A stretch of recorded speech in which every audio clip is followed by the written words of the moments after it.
नमस्कार, मी अनिल दुबदाळे. दिवे Belgaum Chandgad live news म्हणजेच डीबीसी लाईव्ह न्यूजमध्ये मी आपणा सर्वांचे स्वागत करून आजच्या काही महत्त्वाच्या बातम्या आपल्याकडे आणत आहे. नमस्कार, मी अनिल दुबदाळे. आमचे गडिंग्लज प्रतिनिधी रावसाहेब यादव यांच्याकडून आलेली बातमी. श्री नामदेव शिल्पी कला क्रीडा व सांस्कृतिक मंडळ गडिंग्लज व श्री पांडुरंग देवस्थान ट्रस्ट गडिंग्लज यांच्या संयुक्त विद्यमानाने संत शिरोमणी श्री नामदेव महाराज यांचा 675वा संजीवनी समाधी सोहळा विठ्ठल रुक्मिणी मंदिरात मोठ्या भक्तिभावाने शहराच्या प्रमुख मार्गावरून दिंडी काढण्यात आली. यावेळी विठ्ठल रुक्मिणी दैवत अभिषेक पूजा करून अर्जुन सर यांच्या हस्ते झाली, तर संत शिरोमणी नामदेव महाराज यांच्या प्रतिमेचे पूजन संत सेवक श्री किरण महाराज खटावकर संकेश्वर यांच्या सुरश्राव्य कीर्तन सोहळा झाल्यानंतर अमृत महोत्सवी सभासदांची व 10वी-12वी परीक्षेत प्रथम 3 क्रमांक मिळवलेल्या विद्यार्थ्यांचा स्मृतिचिन्ह देऊन गौरव करण्यात आला.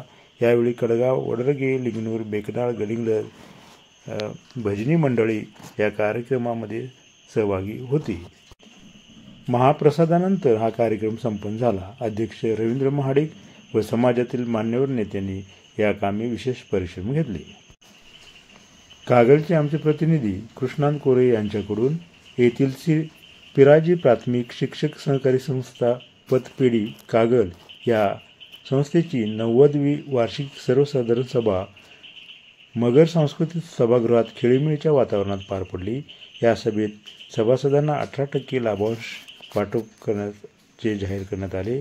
सभेच्या सुरुवातीस proceeding Pradeep Budhale Patil, vice president Vitthal Patil व सुकाणू समितीचे सदस्य संघटना प्रतिनिधी यांच्या हस्ते दीप प्रज्वलन करण्यात आले. संस्थेचे सभासद व देशातील विविध क्षेत्रातील दिवंगत झालेल्या मान्यवरांना श्रद्धांजली वाहण्यात आली.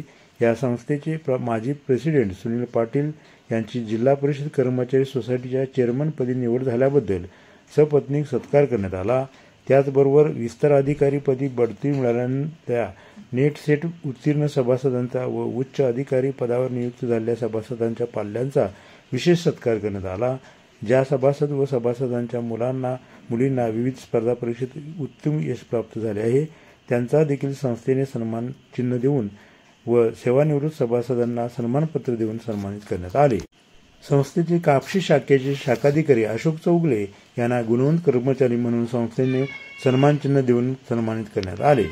प्रेसिडेंट प्रदीप बुधाळे पाटील यांनी आपल्या प्रास्ताविकात शतक महोत्सवाकडे वाटचाल करत असलेल्या आपल्या संस्थेने अहवाल सालात 100 कोटी रुपयाचा ठेवीचा टप्पा पार केल्याचे सांगितले. सभासद कर्ज मर्यादा 31 लाखावरून 36 लाख केल्याची महत्त्वपूर्ण घोषणा यावेळी करण्यात आली.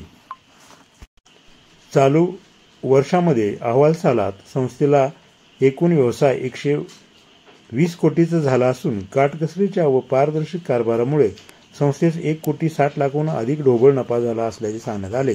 सभासदांना अवघ्या 9% अल्पदराने कर्ज वाटप केले जात आहे. संचालक मंडळाने मयत सभासद 100% कर्ज माफी योजना, सभासद भविष्य निधी योजना, दीपावली भेट वस्तू योजना, संस्था कर्मचाऱ्यांच्यासाठी आरोग्य विमा इत्यादी योजनांचा प्रभावी पाटील, एल डी पाटील, विकास चौगले, चंद्रकांत शिरोळे, संदीप पाटील, संचालक नेताजी कळमकर, बाबासाहेब खामकर, तुकाराम इंगवले, बाबासाहेब तांबेकर, पी आर पाटील, जितेंद्र कुंभार, किशोरराज जाधव, रमेश कदम, हरिश्चंद्र साळवे, अल कांबळे, वैशाली भारमल, रोहिणी लोकरे, अनिल डवरी, तज्ज्ञ संचालक बाळासाहेब कवडे आदी प्रमुख उपस्थित होते. उपस्थित सभासदांचे स्वागत व्हाईस प्रेसिडेंट विठ्ठल पाटील यांनी केले, तर अहवाल वाचन व्यवस्थापक संताजी पाटील यांनी केले. संचालक बाळासाहेब खामकर यांनी आभार मानले. कार्यक्रमाचे सूत्रसंचालन श्री रमेश जाधव, अवघडी शेळके, श्रेणिक खोत यांनी केले. सभेसाठी एकूण 550हून अधिक सभासदांनी यावेळी उपस्थित लावलेली होती. गडिंग्लजचे प्रतिनिधी रावसाहेब यादव कळवतात, गडिंग्लज व शहर तसेच तालुक्यात म्हाताऱ्या पावसाने पुन्हा संततधार वृष्टी सुरू झाल्याने जोरदार पावसाच्या पुनरागमनामुळे कोकण भागातील सरीने हिरण्यकेशी नदी पात्रातील पाण्याचा प्रवाह वाढल्याने ऐनापूर व निलजीव हे बंधारे पाण्याखाली आल्याने मार्गावरील सरोळी व नूल या गावांना जाणारा मार्ग बंद झाला आहे. साळगाव बंधाऱ्यावरील पाणी आल्यामुळे हा मार्ग 6व्यांदा यंदा बंद झाला आहे. जोरदार पावसामुळे भात पीक, सोयाबीन, मिरची, ज्वारी व नाचणा या पिकांची वाढ खुंटण्याची शक्यता आहे. यामुळे गडिंग्लज, आजरा, चंदगड तालुक्यातील जमिनी पावसामुळे अधिक पडीक पडण्याची शक्यता व्यक्त केली जात आहे. व्हिडिओ न्यूज पाहिल्याबद्दल धन्यवाद. आमच्या चॅनलला नियमित भेट द्या. व्हिडिओ न्यूजला लाईक करा, सबस्क्राईब करा आणि शेअर करा. धन्यवाद.